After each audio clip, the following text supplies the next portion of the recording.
Hello and welcome. My name is Maria Marcano and I am the Burnout Repair Coach. In these segments, I share with you information, practices, and tips to help you prevent and reverse career burnout. And the idea is that with this information and with the practices that I share, you are able to regain your energy, your mental focus, and continue succeeding without breaking your body or your relationships in the process. And today I want to talk to you about something that you might have heard and actually people might have recommended to you. But knowing what I know about people that are very busy, this might come very, very difficult for you and you haven't been able to succeed. What I'm talking about is meditation. So we've all heard, and I think these days is even more popular than ever, the meditation has many advantages and benefits. But I believe that for most high achieving and busy professionals, it seems like something very difficult. It seems like there's a barrier for us to be able to meditate. And I want to support you in the process of sort of dissolving that idea and that belief, that limiting belief that tells you that you cannot meditate, that there's something special that the people that meditate have versus you. Because in reality, there's no such thing. You are not born a good meditator versus a bad meditator. It's a matter of practice. But let's start with the very basics. What is meditation? So put in very simple terms, meditation is the practice of focusing one's mind in one object or one thought only. Truly, it is a discipline, and as a discipline requires practice.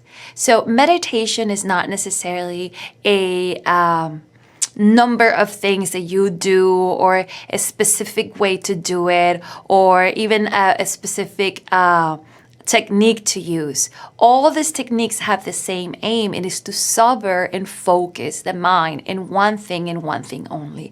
And that is incredibly powerful, especially in these times. Why especially in these times? Because we are experiencing what is called exponential growth. If you think about the way that humanity has developed, there has been a lot of technological advances in our lifetime, on our parents' lifetime, our grandparents' lifetime, and further back. But all of these advances have happened in sort of decades in between. Think about when electricity was discovered, and from the moment that it was discovered until it became something that everyone had access to. It's probably a good, 50 years. And then let's think about other things like maybe radio waves or the invention of the telephone. How long did it take for everyone to actually have a telephone in their homes? Again, decades. And then from there, maybe TV. So all of these inventions of these technologies have become available to us in gradual movement. It's never been the way it is right now. Let's take it now to the creation of the internet and then how fast that moved, and then moving into high-speed internet, and then from there into having devices in our pockets, right? Our cell phones, smartphones. Think about how few years went from the moment of the invention of the cell phone till the point that most people had one. And then when that turned into the smartphone, most people immediately changed and upgraded their device into a smartphone. So technology is moving much faster. This is exponential growth. And our nervous system is not getting enough time to get acclimated and to adapt. We are not adapted to this type of speed.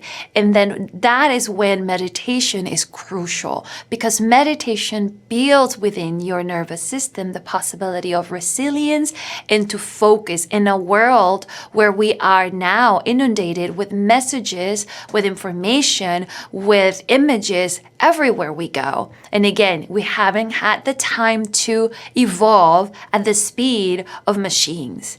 So now that we know why meditation is important and what is meditation, I want to give you a couple of benefits so you maybe get motivated.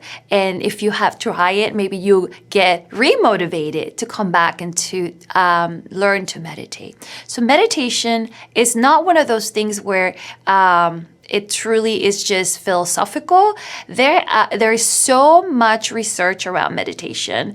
There has been tons of medical and scientific research that has been done with meditation practitioners, including monks. And some of these results that are the researchers are showing are remarkable. Meditation can help with cardiovascular health.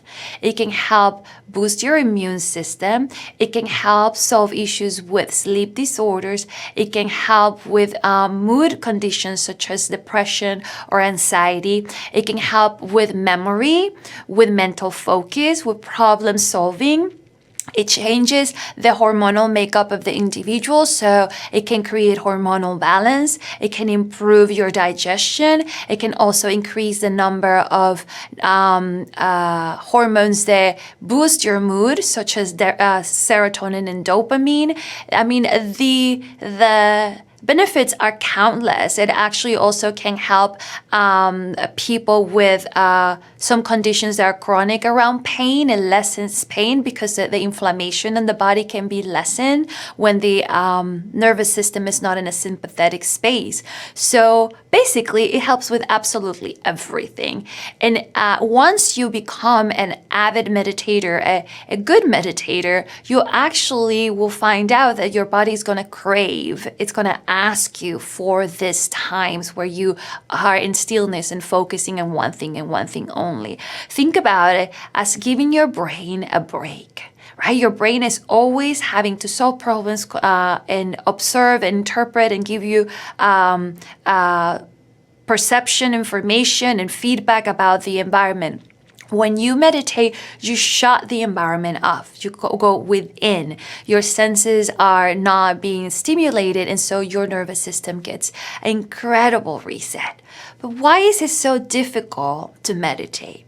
So the difficulty here is the fact that we have been, like I explained through the years, have been conditioned to not be still. We have been conditioned to always be on the go, to move, to do, to achieve, to solve problems, to think, to remember, to plan ahead. So it's not that meditation is difficult, it's that we have trained our brains and our bodies to do the complete opposite. So when you do something like being busy and overthinking or planning or feeling even overwhelmed and stressed all the time, trying to meditate is like hitting the brakes on a vehicle that's in motion. So it can take a while, right, from the moment that you hit the brakes until the vehicle actually stops.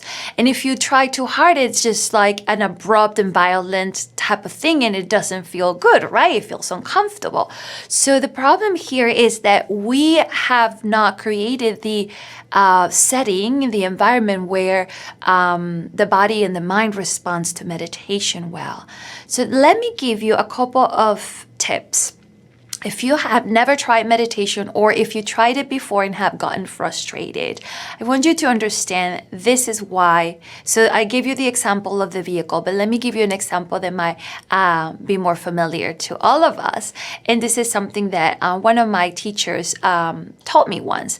Remember when you were little and then you would just open your arms wide and just spin and spin and spin around in circles until you fell off on the grass, and then you giggle and laugh, and then when you were still, you stopped moving, your eyes were open, but everything else still moving.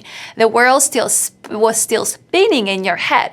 This is what happens when you come from a world that is super busy, where you're going fast-paced, where you're thinking so much all the time, and then you try to slow down. Your mind, just like in the example when we were little, your mind's still going in circles, still moving, hasn't stopped. So you have to understand that and give yourself enough time.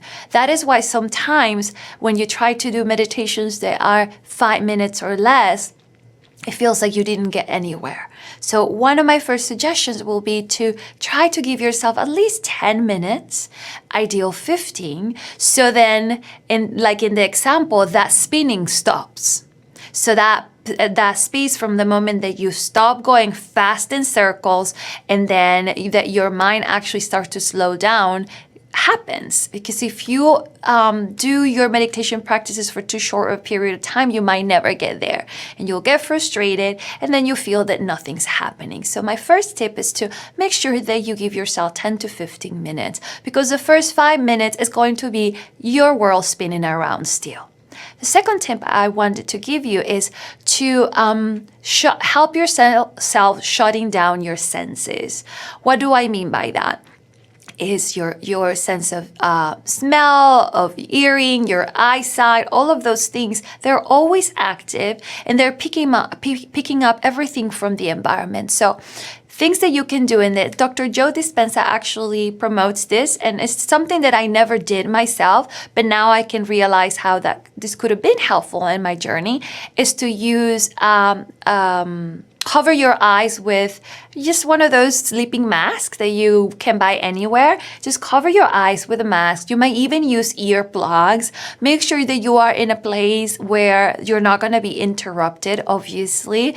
If you want to use your sense of smell to support the meditation, maybe use something like an essential oil diffuser or light up a natural wax. So no paraffin, but maybe soy or beeswax candle with a smell that is relaxing to you. So you want to use your senses to support you in the process. If you don't do this, you're likely to start hearing things around you, and that's going to call the attention of your mind. It's trying to start to create meaning, because that's what the brain does. It's a meaning-making machine, meaning to whatever you hear, or you might not close your eyes all the way, or the light, if it's not fully dark, is going to start create shapes and forms, and again, your brain is going to start to try to come up with meaning for those things. So use a night mask, an eye mask, use earplugs if that works for you, and maybe set an sort of aromatherapy to go along with the practice. So this is what I call getting your senses involved in the process and shutting down the outside. That's another tip. And the third tip is something that I'm going to elaborate in the next segment, but I want you to understand this. In the Eastern traditions, that is what meditation for most of us came from, the Eastern traditions. They didn't just sit and meditate. And I want you to understand that because of, I already explained to you, right? The fast moving car or the kids spinning around. There has to be a preparation to meditate. So if you don't do that, it's going to feel like, again, nothing's happening. You get frustrated. You are not good at this. Your mind is not collaborating, and it seems like a waste of time. So what is the preparation to meditate? Preparation to meditate is a physical activity that supports your nervous system moving from the sympathetic, so the stress response, the go, go, go, go, into calmer states. And your brain also moving from high beta waves into lower beta waves, preparing to maybe go into different waves into the meditation space. How do you prepare your body? Well, this is what yoga postures were created for. People think that maybe yoga was done for people to get fit or flexible, but that's actually not the reason why yoga postures were developed and why people practice them in the Eastern traditions. Yoga postures were there to get the body prepared to sit quietly and still without aches and pains and without creating distractions, so the individual could actually meditate. So what you could do is practice a couple yoga postures. And if you're not familiar, maybe watch a video, maybe follow a video on one of the platforms, maybe go even to a class. I'm not a fan of going to yoga class and then meditate, because sadly, here in our world, in the Western world, and in our yoga studio, the ways that the yoga is taught, there's no time to meditate. You just move, you rest for 5 minutes, and then you go home. So you want to do it at home. That way you can stretch for maybe 10 minutes, do a couple yoga postures, so then your body doesn't get in the way, but also so your body relaxes into the space. So practicing about 10 minutes of yoga postures to help you sit, it's a great thing, preparing the body to get you into yoga. Other things, and the one that I find the most beneficial, is practicing breath work. As breath work doesn't require that you change into any type of comfortable clothing like yoga might need, or have a yoga mat or anything like that. Breath work, it's an incredible prelude to meditation. And actually, it's a way of meditating with movement. So practicing breath work for 5 to 10 minutes can put you in a meditative state very fast, very quickly. That's why it's one of my favorite things to teach my clients, because then I can move them into meditation with more ease and they can get the benefits immediately. So practicing breath work prior to sitting in meditation, again, is part of setting the space and the body and preparing for it. And the last one I would say is not so much a thing that you do, but things to avoid. It's very difficult to meditate if you're coming from watching the news or watching TV, or if you have just had dinner, of anything that requires that your body needs to process, whether it's information or, in the case of food digestion. You want to come from a space where there was not a lot of activity happening. That's why people recommend that you meditate early in the morning, because you wake up, there's nothing, right? You just wake up and your brain has not moved into high beta, so it's easier to meditate. Another good time is at night as you wind down and the lights start going off and you're in your room and somewhere that is quiet. It'll be easier to move into a meditative state. And the last part is that as you do this, make sure that you do it seated, not laying down. And when you sit, you want to make sure that you try to create a tall spine so you don't fall asleep, because when you're so tired and so busy, it is likely that either you can't concentrate and feel frustrated in meditation, or you fall asleep. And none of those are actual meditations. So you want to stay tall. If you have back issues, maybe in a straight back chair, but you want to contribute to the equanimity of the mind and the body, and not put yourself to sleep, because even though sleep is necessary, it is not meditation. You're not going to get the same benefits. So I truly hope that these things can get you back into, or for the very first time, exploring meditation. It truly is an incredible, effective, efficient, and fast delivering tool against burnout once you get to do it. You have to remember this a practice, and so it has to happen regularly. It has to happen with consistency, and you have to give it enough time. And enough time when it comes to meditation is somewhere between 6 months to a year to truly feel like it's natural and something that you're good at. I know it might feel tedious to dedicate 10 to 15 minutes to something that you don't quite see results right away, but when I say 6 months to a year, that doesn't mean that you don't see results. You will see results within the first month, but in order for you to become a good meditator, that's how long it's going to take. So don't give up. As I told you, science is proving that this is probably the best thing you can do for yourself, for your nervous system, for your physical body, and your relationships. If you want more information, please stay in touch. You can find me at ommywellness.com, and as well as in social media at ommywellness. I'll give you more and more tips as we go, but I hope that you use this one wisely, because you do not have to burn out. You can succeed without breaking your body or your relationships in the process.